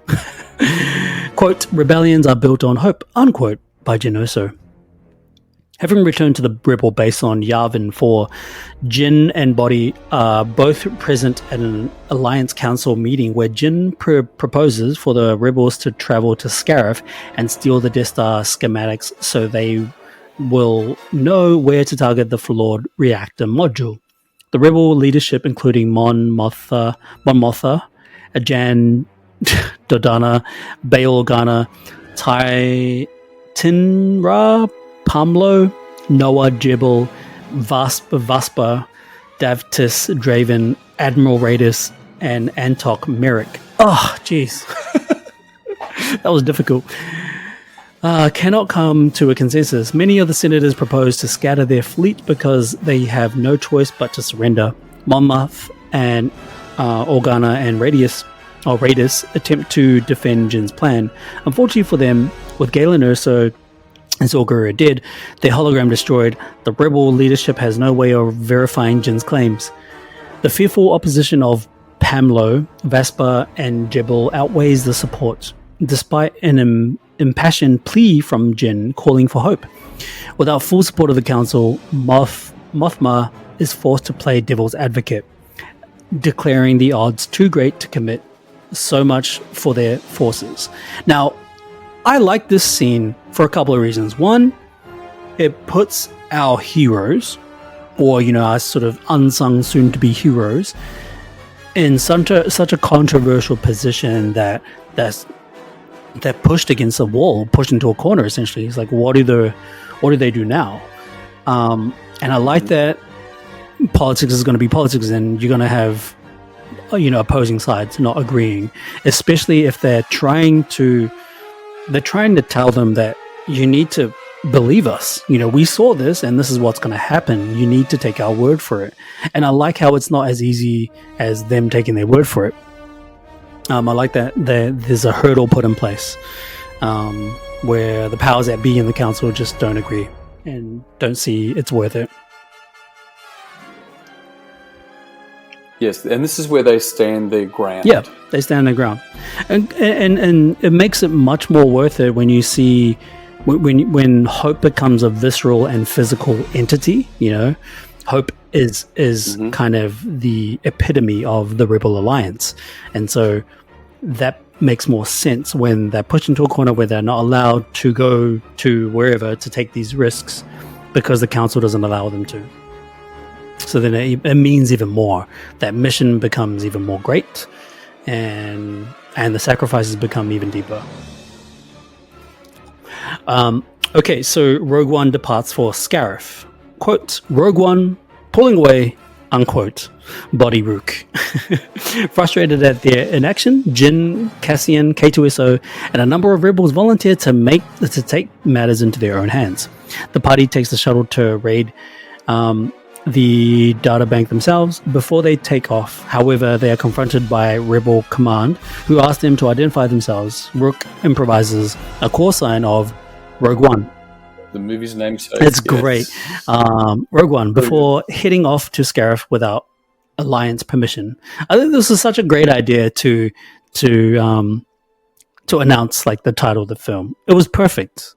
Did I need them to say Rogue One? Maybe not, but I like the way that Gareth Edwards handles this. It's great. It's perfect. So late in the movie as well. Yeah. It's a reminder of exactly why we're there for. Exactly. Yeah. And they are basically soldiers, or like rogue soldiers. They're rogue to the Rebel Alliance, and they're rogue to the Empire. And I like how he just kind of came up with it off the cuff, and you believe him the way he delivers the line, where he's kind of like unsure and he improvises.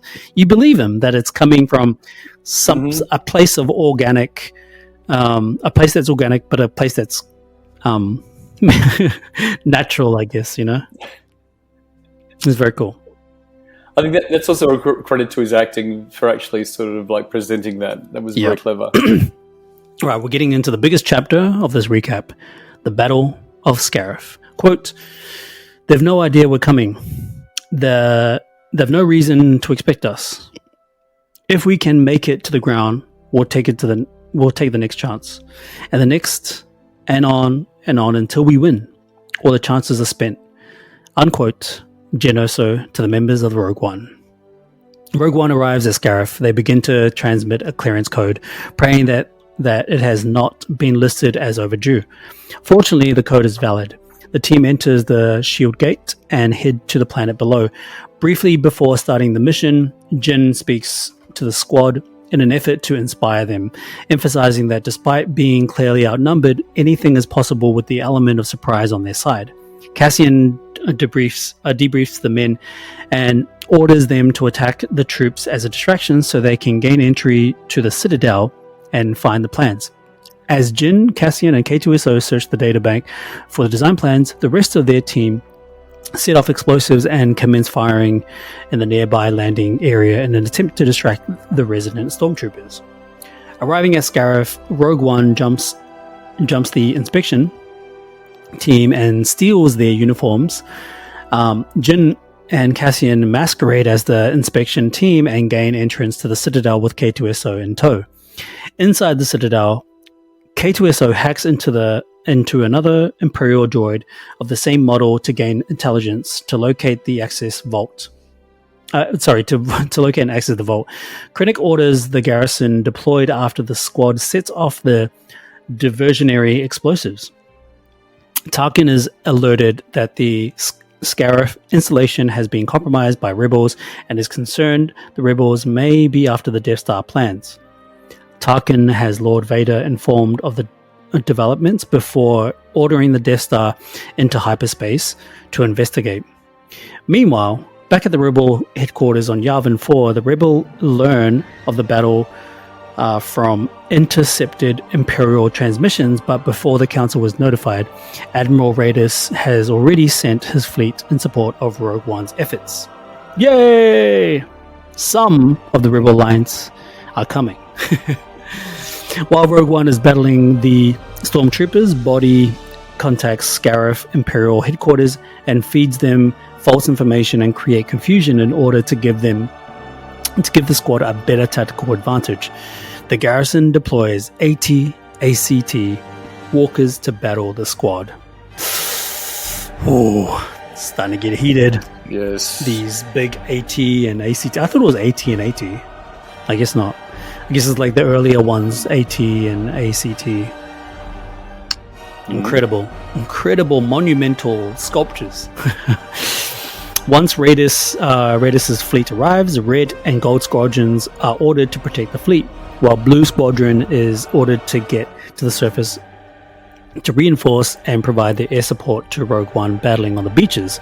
Several X-Wings, including Blue Leader Antok Merrick and a single U-Wing gunship, make it through the opening before Shield Gate Control closes the gate, killing several pilots. Cassian contacts Bodhi and asks him to contact the fleet to attempt to open the gate so they can transmit the plans. Bodhi asks the ground troops to find a master switch so he can communicate with the fleet by interfacing with the communications tower. Rebel troops land from a gunship to reinforce Rogue One.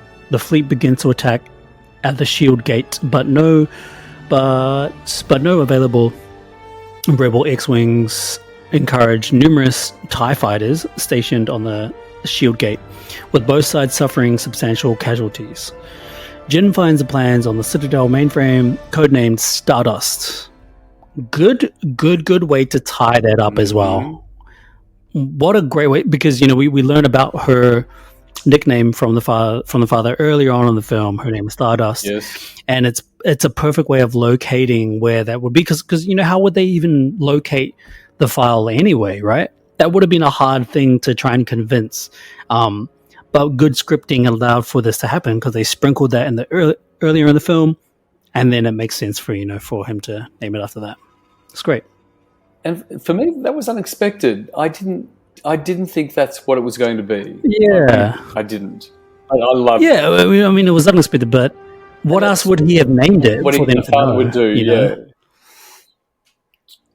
It would have been Yes. I don't know. He could have named it like his mom or something. I mean, not his mom, his wife. Oh.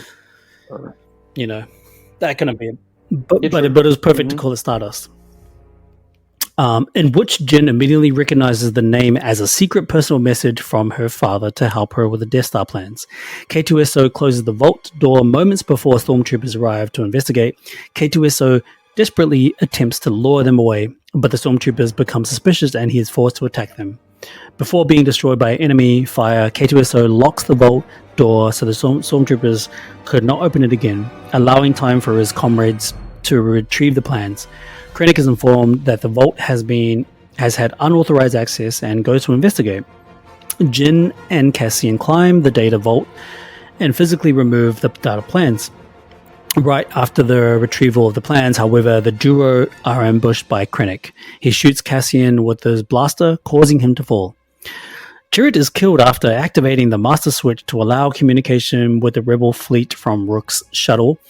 A squadron of Y-Wings, commanded by John Vander, launches multiple ion torpedoes at a Star Destroyer, disabling it. Rook manages to contact the Raiders' flagship Profundity and informs them they must open the deflector shield to allow the Death Star plans to be transmitted to them. Shortly after, a thermal imploder was thrown into his ship, killing him, destroying the shuttle. Having received Rook's transmission, Raidus quickly formulates a plan to break open the shield using the resources he has available. Raidus orders a Sympha-class Hammerhead Corvette Lightmaker didn't even know this stuff was called that, to physically ram into the side of the disabled Star Destroyer. which pushes it into the second Star Destroyer close by and creates a chain reaction that effectively destroys all three ships. Baze, having been inspired by Imwe's sacrifice, repeats his comrade's signature phrase, "I am the one with the Force, and the Force is with me." This is great how it ties up their connection, their chemistry together as friends. Multiple times, but is then killed by a grenade. One of the Star Destroyers then crashes into the shield gate, protecting Scarif, and disables the planetary shield, allowing full communications to be re-established. Krennic pursues and corners Jyn on the top of the Citadel Tower, but before he can kill her, Cassian, who survived the blaster wound, shoots and badly wounds Krennic. Jyn then successfully transmits the schematics to the Rebel command ship before helping the injured Cassian into a nearby elevator. Now, it's actually quite cool. I mean, not quite cool, but this is where we see, the doomed fate of the Rebels, which they never knew. I mean, maybe they knew at the back of their minds that this was going to be a doomed mission, so long as they retrieve the data and send it to the other Rebel Alliance. But we start to see all of them fall one by one, and I think the deaths are the deaths are sort of fitting for what Gareth Edwards is trying to paint here, which is that he doesn't linger too long on the deaths. He doesn't make sort of a soapy moment with any of the deaths. Even with our main character Galen Erso, I think the timing and the amount of time that we spend with the deaths is perfect. I don't think you need to go more than that. What do you think? Yeah, I think that was purposeful. Yeah. I think with this river, I think Rogue One in itself is all about the plot, and it's devoted so much to the actual plot. I don't think it could afford to give the characters more of a life of their own, because they had to come across as a great team, as opposed to a bunch of strangers who just sort of like work pretty well together despite all the pressure. That's right, I agree, yeah. So the character, and we said before about why the character development and wanting to know them more. I think this is where we've got our own answer here, because this is what the movie was about. It was all about the plot. It was all about the plot, all about the mission, and the people are the characters are endearing enough for you to have some kind of connection, but not deep enough for you to be incredibly emotional or invested emotionally that you start sobbing or anything like that. And I think it was kind of the same with Galen Erso. Yeah, true. But at the time, though, with what you're speaking about, this is where the Dirty Dozen narrative kind of comes in. I mean, this is the part where the real dramatic oomph sort of is thrown at you, and it's a high octane third act, and there's daredevil dogfights between X-wings and TIE fighters, and shootouts with stormtroopers and lumbering walkers. And that drags me back again. Like a lot of the scenes almost looked, it was exhilarating as to what I remembered in Revenge of the Jedi. That's Return of the Jedi. Return of the Jedi. Yeah, it's what I could visualize again. It was that exciting. Yeah. Absolutely, yeah. Okay, so moving just onto this, so we can finish this part of the recap. Tarkin arrives with a Death Star and fires a single reactor ignition of the super laser to destroy the compromised base in an attempt to prevent the plans from falling into enemy hands. I like how he says it. You may fire when ready. While the blast, as if it happens. Yeah. It's like get me a coffee kind of line, right? I'm bored. Yeah, I'm bored. Just fire when ready.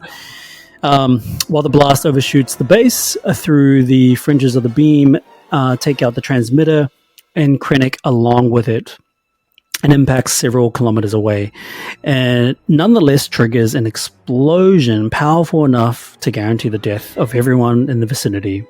Jyn and Cassian, knowing they have no means of escape, await the approaching blast on a beach near the base. In their final moments, Cassian assures Jyn that her father would have been proud of her, and seconds later the blast incinerates them along with the base. What a great last line to say to Jyn. It repairs their somewhat rocky relationship and chemistry in the last dying moments of them. where he says your father would have been proud. It's such a great line to deliver to someone that he was kind of at odds with, but they both had the same belief. You know, it was great. It's emotional, but it's not like crazy emotional, which is kind of a perfect way to finish that. It's a great sign-off, and it's total fulfillment. And that scene in itself, it reminded me just so much of a movie. I don't know if you've ever seen this. It was actually filmed in Victoria. It could have been the 60s. It was called On the Beach. No, and it was an end of the world movie. end of the world movie. Just like a really depressing sort of like scene, and I felt the same. Although I was happy with the outcome of the story, it was fulfilling as what I said. That despair was definitely palpable. Yeah, what an awesome scene. After paying respects to his fallen comrades, Raidus orders his fleet to jump to hyperspace. Yeah, I love like Admiral Raidus says, "May the Force be with you." What a powerful way to finish that whole thing. Yes. I'm getting chills talking about it. Yep. It's throwing me right back into that first experience.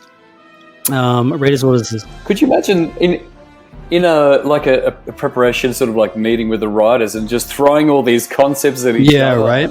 That would have been exhilarating. There, saying, "Where do we fit all this in?" That's right. Right. Raidus orders his fleet to jump to hyperspace, but before the entire fleet can escape, most are incinerated by Vader's Star Destroyer, the Devastator.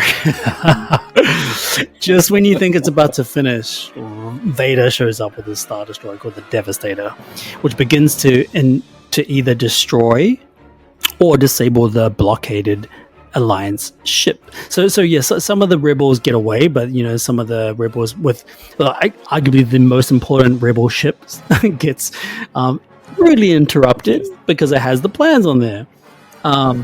Vader boards Admiral Raidus's disabled command ship and single-handedly massacres many rebel troops in pursuit of the Death Star plans, only to watch as the CR-90 Corvette Tantive 4 launches from the hangar bay, narrowly escaping Vader's grasps.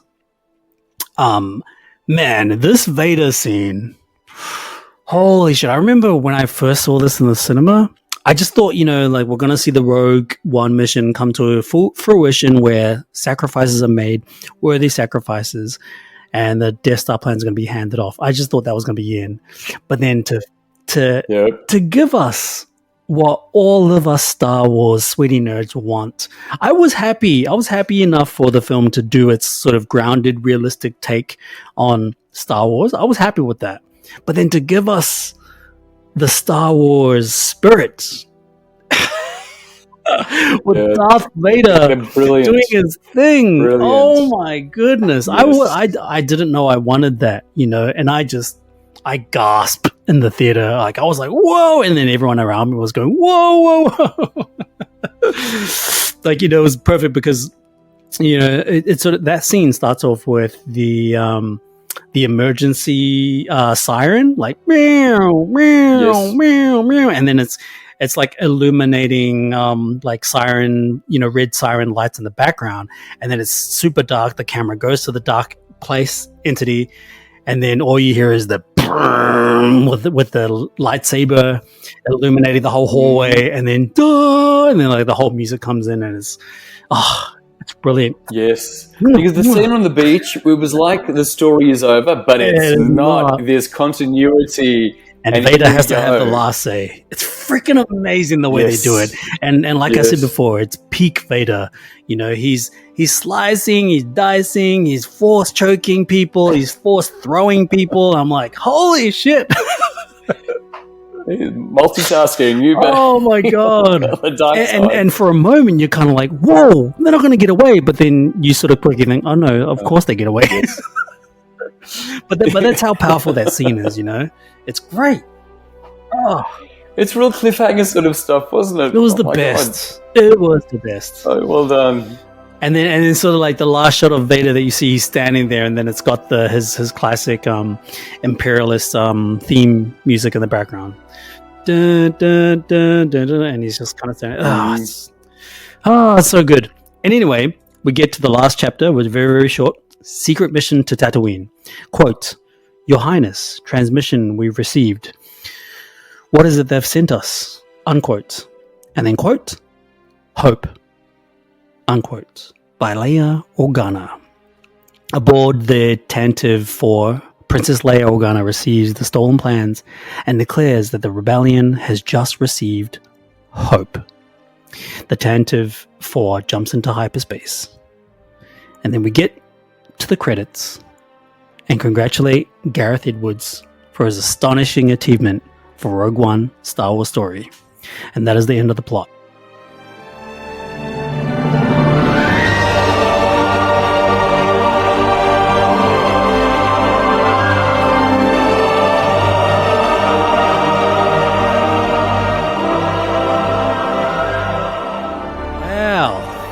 Wow. Yeah. We've spoken a lot. This has been a long episode. We've recapped a lot. I think we've covered a tremendous amount of what we'd like to cover. We should wrap it up with our rating out of 10. Sure. Rick, what is your out of 10 rating? Look, because nothing can be perfect, I'm going to give this one a 9, though. I'm a very high 9, okay? I'm just giving myself some wiggle room. Best moments in all of this, it is the dialogue and the nostalgic pieces that we just talked about. Darth Vader doing his thing. The Grand Moff Tarkin puttering around on the Death Star bridge as well. These are the moments that we loved about Star Wars. But the dialogue. Erso, your confusing piece with Terra and Krennic sneering. Well, you've got to start somewhere. I mean, everything. K2. Yep, the dialogue. I'm going to say the dialogue. That was, apart from the obvious, the dogfights and watching the cinematic sort of like technical aspects of it.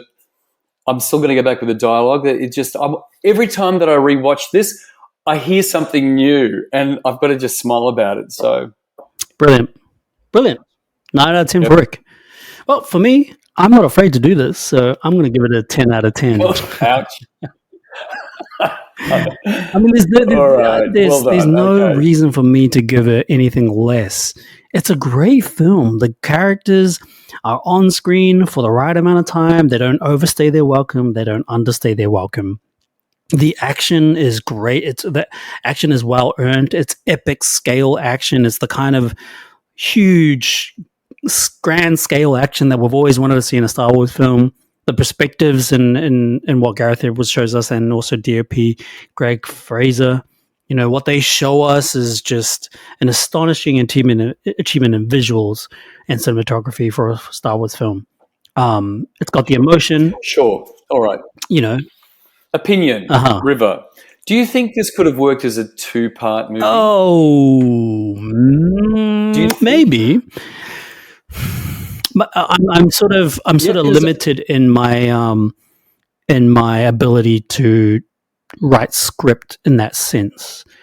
I take sort of a humble position of, there's writers out there that could extend films that are deservedly a one film type thing, but find creative ways to extend that story and to earn that extension. So could this be 2 films? Perhaps. I mean, with the right writers, if it's the same kind of writers, if they're able to flesh out more of the characters without detracting away too much of the focus, then I'm sure we could have 2 films. Yes. Yeah. That's where I was going with this, because we were left wanting with the characters. Yeah. It could have been 2, but I'm not disappointed in how it actually turned out. Yeah, I'm not disappointed in how it turned out. Like, it doesn't have to be 2, but then again, I'm all for writers doing a great job at creating 2 films, but earn its way to make 2 films. They've expanded on Andor's character, Cassian Andor, with the Andor series, and apparently that's one of the best things that Disney's ever done for Star Wars. So, Yes.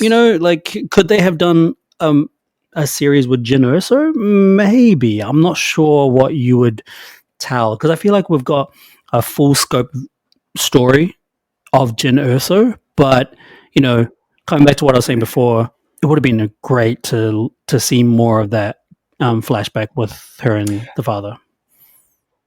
True, and we potentially already have like a Jyn Erso as well, and that was Rey. Yeah, Like, not a fan of that we've got character. these characters could have been no, me either.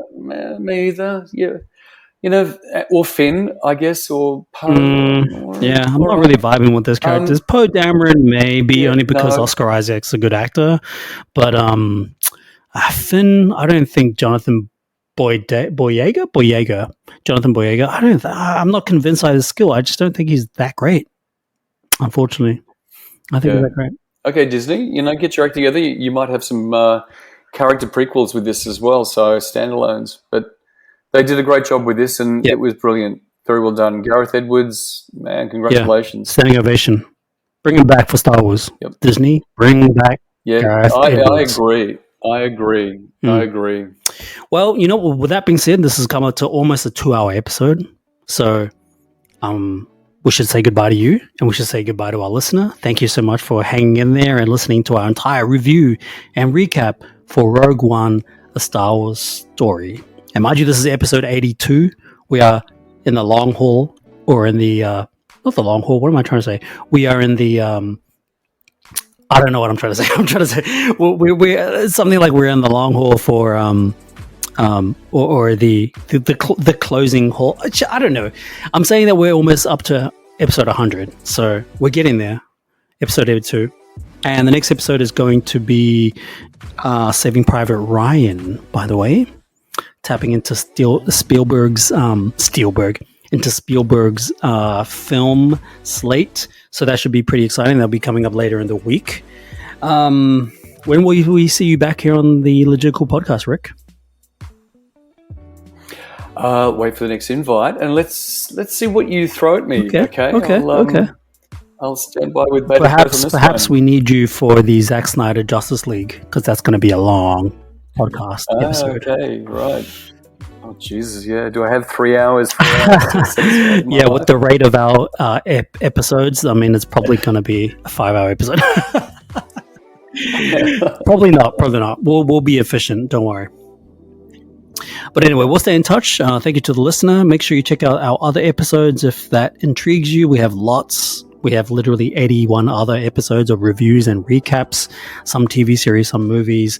But hit the notification button so you know when the next episode drops. Thank you again to Rick and to the listener. For now, goodbye from the Legit Cool Podcast crew.